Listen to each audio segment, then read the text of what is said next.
Hi hello ಎಲ್ರಿಗೂ ನಮಸ್ಕಾರ. I hope ಎಲ್ಲರೂ ಚೆನ್ನಾಗಿದ್ದೀರಾ ಅಂತ ಅಂದ್ಕೊತೀನಿ. ಬೆಳಗ್ಗೆ ಎದ್ದು ಸಖತ್ತಾಗಿರೋ ಕಾಫಿ ಕುಡ್ಕೊಂಡು ಇವತ್ತಿನ ಡೇ ಸ್ಟಾರ್ಟ್ ಮಾಡಿದೆ.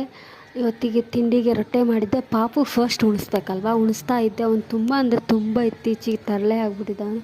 ಅವನಿಗೆ ಉಣಿಸೋದ್ರಾಗ ಸಾಕಾಗಿ ಹೋಗುತ್ತೆ.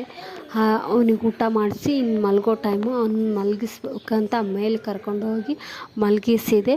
ಸೊ ವರಮಹಾಲಕ್ಷ್ಮಿ ಹಬ್ಬ ಬಂತಲ್ವ, ಮನೆಯೆಲ್ಲ ಕ್ಲೀನಿಂಗ್ ಮಾಡೋದಿತ್ತು.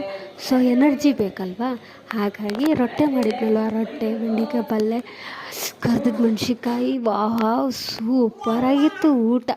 ಸೊ ಊಟ ಎಲ್ಲ ಮಾಡಿಕೊಂಡು ಮನೆ ಕ್ಲೀನಿಂಗ್ ಅಂತ ಸ್ಟಾರ್ಟ್ ಮಾಡಿದೆ. ತುಂಬ ಡಬ್ಬೆಗಳಿದ್ದು ಮಸಾಲೆಗಳು ಅವನ್ನೆಲ್ಲ ಕ್ಲೀನ್ ಮಾಡಿದೆ.